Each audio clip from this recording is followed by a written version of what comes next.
सोलापूर जिल्हा कारागृहातून मोठी बातमी समोर आली आहे. न्यायाधीन कैद्यांची संख्या वाढत असतानाच कारागृह प्रशासनाने नव्या 4 बराकी उभारल्या आहेत.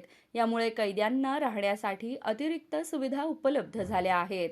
सोलापूर कारागृहाची मूळ क्षमता 381 कैद्यांची असताना सध्या तब्बल 766 कैदी आहेत.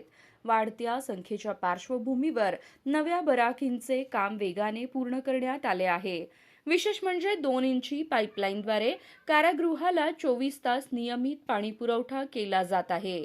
आरोग्य सेवेसाठी वैद्यकीय अधिकारी आणि आवश्यक मनुष्यबळ उपलब्ध असल्याने कैद्यांच्या उपचारांचीही सोय करण्यात आली आहे. शिस्त, स्वच्छता आणि सुरक्षिततेवर भर देत प्रशासनाने विविध उपाययोजना राबवल्या आहेत. त्यामुळे नव्या बराकींमुळे कारागृहातील गर्दी कमी होऊन कैद्यांच्या राहण्याची सोय अधिक सुलभ होणार आहे.